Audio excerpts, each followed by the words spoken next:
नमस्कार मित्रांनो, आपण रोटेशनल डायनॅमिक्स हा चॅप्टर शिकतोय आणि त्यामध्ये गेल्या वेळेला आपण बँकिंग ऑफ रोड स्टडी केलं होतं. त्याच्यामध्ये upper speed limit, lower speed limit वगैरे वगैरे गोष्टी आपण डिराईव्ह केल्या होत्या, काढल्या होत्या. आज आपण कोनिकल पेंड्युलम स्टडी करणार आहोत. कोनिकल पेंड्युलम हा पेंड्युलमच आहे, आपला नॉर्मल जसा पेंड्युलम असतो तसा. पेंड्युलमला जसं एक दोरी असते, एका टोकाला धातूचा गोळा असतो, तसाच हा पेंड्युलम आहे. मग फरक काय सिंपल पेंड्युलम आणि कोनिकल पेंड्युलम मध्ये? फरक एकच आहे, त्याचं फिरणं. सिंपल पेंड्युलम हा एका प्लेन मध्ये फिरतो आणि कोनिकल पेंड्युलम हा कोन मध्ये फिरतो. समजा हे रूफ आहे, हा पेंड्युलम आहे, तर त्याचं फिरणं कोनिकल पेंड्युलमचं हे कोन मध्ये असतं.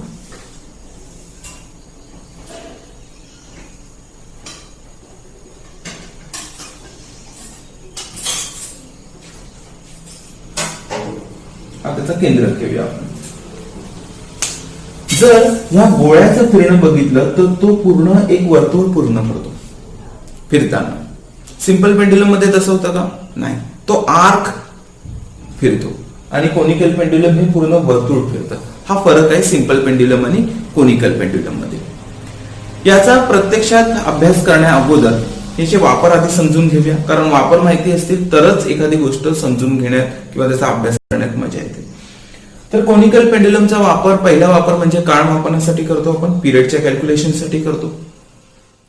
फॅरकॉटचे कोनिकल पेंड्युलम सगळ्यांना माहीतच असेल, प्रसिद्ध आहे फार. तुम्ही पाहिजे तर सर्च पण करू शकता फॅरकॉट पेंड्युलम म्हणून. तर हा कोनिकल पेंड्युलम आपण टाइम किंवा पिरियड कॅल्क्युलेट करण्यासाठी वापरतो. दुसरा वापर म्हणजे इक्वेटोरियल माउंट टेलिस्कोप. हा टेलिस्कोप आपण तारकांचा माग काढण्यासाठी करतो. तर हा टेलिस्कोप सुद्धा कोनिकल पेंड्युलम सारखाच फिरतो. दुसरं अगदी जवळचं उदाहरण म्हणजे जत्रेमध्ये जे पाळणे असतात, मेरी गो राऊंड आपण इंग्लिशमध्ये म्हणतो. हे मेरी गो राऊंड सुद्धा कोनिकल पेंड्युलमच्याच साधारण आकाराचे असते किंवा त्याचं फिरणं हे कोनिकल पेंड्युलम सारखंच असतं. तर बऱ्याच ठिकाणी आपण कोनिकल पेंड्युलमचा वापर करतो. एक तर नेहमीच्या आयुष्यात तुम्हाला उदाहरणं दिली आणि सायंटिफिक लेवलवरती सुद्धा मी तुम्हाला काही उदाहरणं दिली. ठीक आहे. या कोनिकल पेंड्युलमचा सर्वात पहिले सविस्तरपणे अभ्यास केला होता तो रॉबर्ट हुकने 1660 साली. त्यानंतर 1673 मध्ये डच वैज्ञानिक आहे, त्याचं नाव आहे ख्रिश्चन ह्युजन्स. या ख्रिश्चन ह्युजन्सने सुद्धा कोनिकल पेंड्युलमचा स्टडी केला होता. आपण आज जे पिरियड वगैरे काढणार आहोत ते सुरुवातीला रॉबर्ट ह्युजन्सने केले होते. ठीक आहे. तर आज आपल्याला सुरुवात म्हणून कोनिकल पेंड्युलमचे पिरियड फाइंड आउट करायचे. आता हा पिरियड फाइंड आउट करताना आपल्याला आपण सुरुवात करतो ती एका डायग्रामने करतो, हा जसा मी डायग्राम काढलाय तसा. आणि त्यानंतर आपण अगोदरचे प्रश्न जसे सोडवलेले आहेत, म्हणजे एखाद्या वस्तूवरती कोणते कोणते फोर्सेस ऍक्ट होत आहेत हे आपल्याला फाइंड आउट करावं लागतं. तीच पद्धती आपण इथे सुद्धा वापरणार आहोत. चला तर मग याच्यावरती फोर्सेस कोणते कोणते ऍक्ट होत आहेत ते आधी पाहूया. सर्वात पहिला फोर्स जो आपल्या ओळखीचाच आहे तो म्हणजे mg, मास टाइम्स ग्रॅव्हिटी. हा फोर्स म्हणजे त्याचं वजन आहे. त्यानंतर दुसरा जो फोर्स आहे तो म्हणजे या स्ट्रिंग मध्ये किंवा या दोरीमध्ये असलेलं टेन्शन. या दोरीमध्ये असलेलं जे टेन्शन आहे ते ह्या गोळ्याला या रूफशी बांधून ठेवतं, बरोबर. तर हे टेन्शन म्हणजेच T0 आपल्याला गृहीत धरावं लागणार आहे. तर हे दोन मेजर फोर्सेस आहेत या बॉब वरती ऍक्ट होणारे. एक तर त्याचं वजन आणि दुसरं म्हणजे टेन्शन. ठीक आहे. आता ह्या गोल फिरतं ठेवण्यासाठी ह्या टेन्शनची आपण काय म्हणतो त्याला फोड केली पाहिजे. याच्या दोन रिझोल्युशन होतात T0 चे, जसे आपण अगोदर पण बघितले होते. एक तर T0 कॉस थिटा होईल आणि दुसरं T0 साइन थिटा, कारण याला अँगल आहे म्हणून.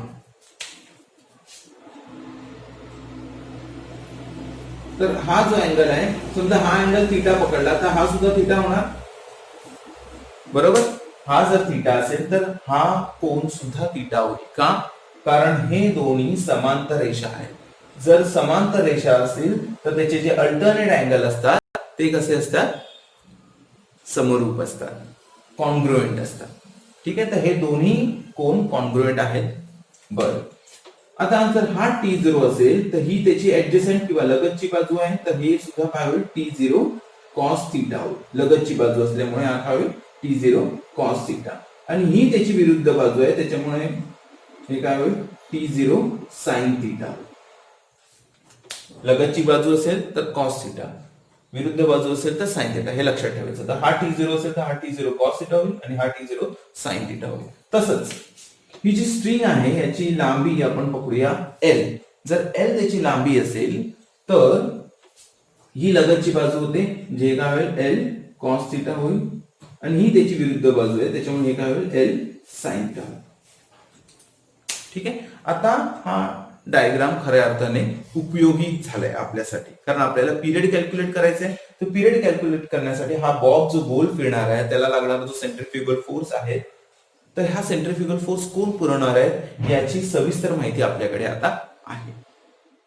ही माहिती मिळाल्यानंतर आपली पुढची जी स्टेप आहे ती म्हणजे इक्वेशन्स तयार करणं. तर पहिलं इक्वेशन काय आहे, आपण सेंट्रीफ्युगल फोर्स पासून स्टार्ट करणार आहोत. तर सेंट्रीफ्युगल फोर्स म्हणजेच mr omega square. mr omega square आतल्या दिशेने कोणता फोर्स आहे T0 साइन थिटा, त्याच्यामुळे T0 sine theta will be equal to mr omega square. हे झालं आपलं पहिलं इक्वेशन. दुसरं त्याचं वजन mg. mg ला बॅलन्स करणारा कोणता फोर्स आहे T0 कॉस थिटा, तर आपण इथे T0 कॉस थिटा लिहूया डाव्या बाजूला. T0 cos theta is equal to mg. ह्या दोन गोष्टी आता आपल्याकडे आहेत. काय आहे T0 sine theta is equal to mr omega square आणि T0 cos theta is equal to mg. हे समजा आपलं पहिलं इक्वेशन आहे, हे आहे दुसरं इक्वेशन.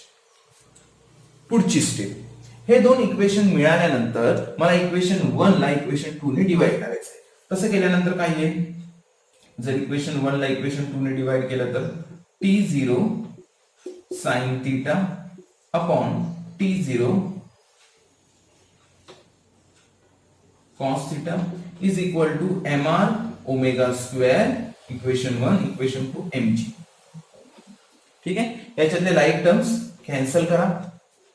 आपल्याला फाइंड आउट काय करायचंय, टी फाइंड आउट करायचंय. टी आपल्याला कुठून मिळणार आहे, ओमेगा मधून मिळणार आहे. त्याच्यामुळे ओमेगा डाव्या बाजूला न्यूमरेटरच्या पोझिशनला जर ठेवला तर मला उपयोगाचा आहे.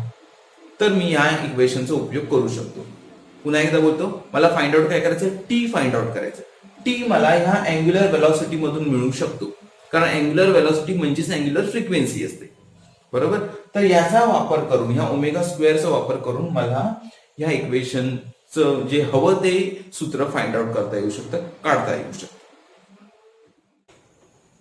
ठीक आहे, तर आता मला हे इक्वेशन आलेलं आहे. आता मला ओमेगा स्क्वेअर साठी हे इक्वेशन सॉल्व्ह करायचं. तर मी ओमेगा स्क्वेअर एका बाजूला ठेवेन, त्यानंतर बाकी सगळे टर्म्स मी ह्या बाजूला आणेन. असं केल्यानंतर काय होईल, g sine theta upon r cos theta. ठीक आहे, आता हे मिळाल्यानंतर लगेच sine theta upon cos theta tan theta करू नका, कारण आपल्याला तसं करायचं नाहीये. कारण या आर चा उपयोग मला फारसा नाहीये. मला जर हा आर एल च्या टर्म्स मध्ये, कारण एल म्हणजेच त्या दोरीची लांबी मला काढता येऊ शकते, इझिली काढता येऊ शकते, बरोबर. त्याच्यामुळे आर जर मला एल च्या टर्म्स मध्ये लिहिता आलं तर चांगलं आहे माझ्यासाठी. तर मला हे गणित सोपं जाईल, म्हणून मी हे लगेच sine theta upon cos theta tan theta करणार नाही. असो, तर हे इक्वेशन आता मला मिळालेलं आहे. आता पुढचं पायरी म्हणजे आर मला एल च्या टर्म्स मध्ये काढायचं आहे. आता आर आणि एल मध्ये रिलेशन काय ते बघूया. आर म्हणजे काय, ह्या वर्तुळाची त्रिज्या म्हणजेच रेडियस, आणि एल म्हणजे ह्या दोरीची लांबी. आता आर आणि एल मध्ये रिलेशन काय ते तुम्हाला मी सांगतो. बघा हा, साइन थिटा, जर हा अँगल तुम्ही पकडला तर साइन थिटा म्हणजे काय असेल, विरुद्ध बाजू भागिले कर्ण, म्हणजेच अपोजिट साइड अपॉन हायपोटेन्यूज. तर साइन थिटा अपोजिट साइड काय आहे आर आणि हायपोटेन्यूज काय आहे एल. तर sine theta is equal to R upon L आलंय, म्हणजे आर इज इक्वल टू काय येईल, एल साइन थिटा. हे जे इक्वेशन आहे याचा वापर आपल्याला या आरच्या ठिकाणी करायचा. ठीक आहे, असं केल्यानंतर काय येईल, इथे जर मी एल साइन थिटा वापरला तर काय येईल, एल साइन थिटा जर मी इथे वापरला तर हा साइन थिटा आणि हा साइन थिटा इकडचा कॅन्सल होईल. कसं ते पाहूया आपण. तर आर च्या जागी मला एल साइन थिटा वापरायचं. आर च्या जागी एल साइन थिटा वापरायचं. तर ह्या इक्वेशनचा काय होईल, omega square will be equal to g sine theta divided by L sine theta into cos theta. आता याच्यातले लाईक टर्म्स आहेत साइन थिटा आणि साइन थिटा, हे होतील कॅन्सल. साइन थिटा कॅन्सल झाल्यानंतर या इक्वेशनचं काय होते बघा, omega square is equal to g upon L cos theta. G upon L cos theta हे आपले हे जे इक्वेशन आलेलं आहे आपल्याला ते इक्वेशन आहे ओमेगा स्क्वेअर साठी सिम्पलेस्ट फॉर्म आहे. आता ओमेगा स्क्वेअर वरून ओमेगा काढायचा आहे आणि ओमेगा वरून टी काढायचं आहे. ठीक आहे, कसं ते पाहूया. तर मला omega square is equal to g upon L cos theta मिळालंय आणि मला आता फाइंड आउट करायचं ओमेगा. तर ओमेगा किती येईल, square root of g upon L cos theta. बरोबर, ओमेगा स्क्वेअरचा ओमेगा करायचं असेल तर मला वर्गमूळ घ्यावा लागेल, दोन्ही बाजूला स्क्वेअर रूट घ्यावा लागेल. तर ते स्क्वेअर रूट मी दोन्ही बाजूला घेतल्यानंतर omega is equal to square root of g upon L cos theta असं येतं. याच्या पुढे ओमेगा वरून पिरियड काढायचा असेल तर ओमेगाचं रिलेशन माहिती पाहिजे. ओमेगा काय आहे, 2 pi upon T. Angular velocity किंवा अँग्युलर फ्रिक्वेन्सी काय असते, इट इज इक्वल टू 2 पाय. कारण पूर्ण वर्तुळ जे आहे, पूर्ण वर्तुळ त्याचा कोन किती आहे, 2 पाय आहे. तर 2 पाय भागिले टी म्हणजेच टाइम. बर, आता हा 2 पाय अपॉन टी जर रिलेशन असेल तर टी किती येईल, 2 पाय अपॉन ओमेगा. बरोबर, आता ह्या ओमेगाची व्हॅल्यू आपल्याला ऑलरेडी आलेली आहे, square root of g upon L cos theta. पण हा ओमेगा आहे कुठे, डिनॉमिनेटरला. त्याच्यामुळे या इक्वेशनचं काय होईल, याचा मला रेसिप्रोकल घ्यावं लागेल. म्हणजे जी डिनॉमिनेटरला जाईल आणि एल कॉस थिटा न्यूमरेटरला येईल. म्हणजे इथे काय होईल, 2 पाय स्क्वेअर रूट ऑफ ओमेगाची व्हॅल्यू काय आहे, L cos theta upon g. कारण हा ओमेगा डिनॉमिनेटरला आहे. म्हणजे थोडक्यात 1 अपॉन ओमेगा कन्सिडर करा. तर ओमेगा जर square root of g upon L cos theta असेल तर 1 अपॉन ओमेगा काय होईल, square root of L cos theta upon g, म्हणजे त्याचं रेसिप्रोकल. तर हे आपल्याला हवं असलेले इक्वेशन मिळालेलं आहे टाइम पिरियड. ठीक आहे, तर रॉबर्ट हुकने हे फाइंड आउट केलं होतं 1673 मध्ये. ते आपण आज स्टडी केलेलं आहे. ठीक आहे, आय होप तुम्हाला आजचा हा जो टॉपिक आहे तो कळला असेल. जर तुम्हाला कोणतेही प्रश्न असतील तर कमेंट बॉक्समध्ये प्रश्न विचारा. पुढच्या वेळेला आपण नवीन टॉपिक घेऊया. तोपर्यंत बाय बाय.